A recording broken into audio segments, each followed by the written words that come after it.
Bonjour, je suis Christophe Lombard, formateur WordPress à Valence dans la Drôme. Si vous utilisez Divi, vous vous demandez peut-être comment faire pour rajouter des pictos réseaux sociaux sur le pied de page de votre site.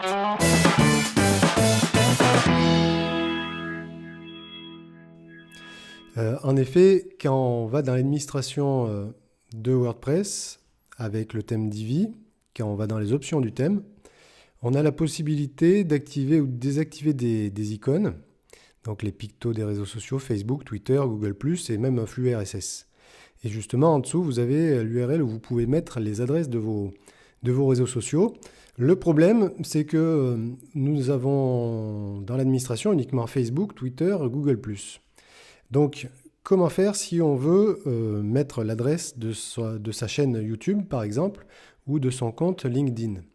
Alors pour ça, on va avoir besoin de modifier un petit peu le thème Divi lui-même et mettre un petit peu les mains dans le code. Alors, je suis là dans le répertoire Divi, le sous-répertoire Divi WP Content Thème Divi. Donc là, c'est le thème Divi par défaut, dans lequel, donc il faut le savoir, évidemment, on ne peut pas le savoir comme ça, on a un répertoire include, et à l'intérieur duquel on a encore le fichier PHP Social Icons. Et là, c'est donc le fichier qui est mis à jour quand on met à jour le thème Divi, ce que je vous conseille évidemment de faire. On le verra dans une autre vidéo.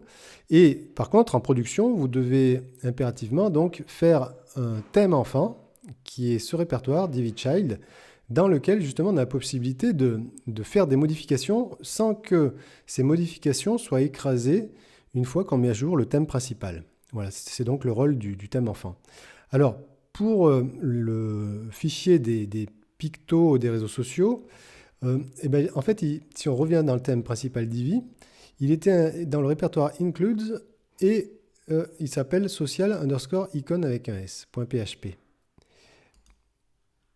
J'ai tout simplement recréé dans mon thème enfant le sous-répertoire includes et ce fichier-là est en fait le nouveau fichier qui ne sera pas écrasé lors des prochaines mises à jour.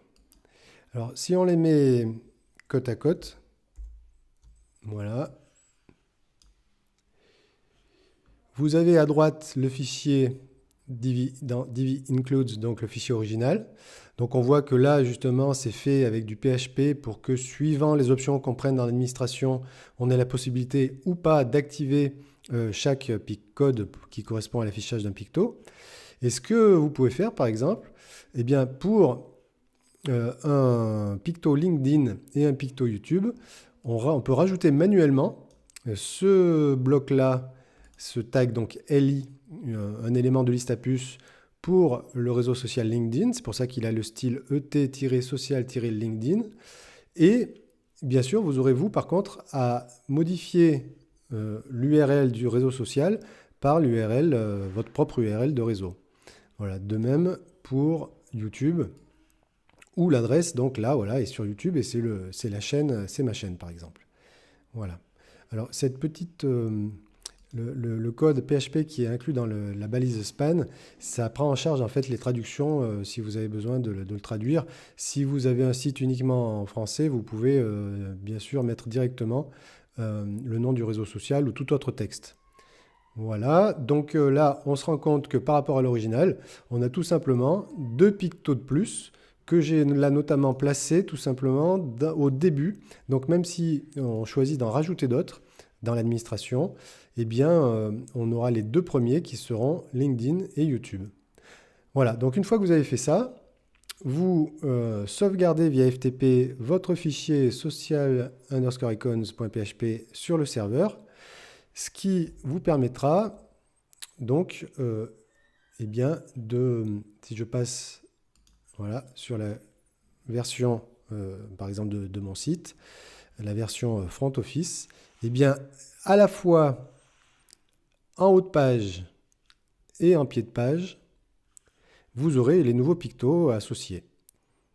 Alors par rapport à ce que nous venons de faire, il faut bien comprendre que ce que l'on vient de faire, ça ne permet pas d'avoir dans l'administration des nouveaux champs pour saisir l'URL, par exemple, du réseau LinkedIn et du réseau YouTube. C'est simplement on va dire le thème hein, qui a été modifié manuellement. Donc, c'est relativement simple, grâce à l'ajout dans un seul fichier PHP, d'afficher des pictos suivant ce qu'on souhaite afficher. Voilà, ben j'espère que ça vous sera utile. C'est une petite astuce en passant. Donc, les thèmes associés, ça peut être justement comment créer un thème enfant. Donc, on regardera ça peut-être dans une autre vidéo.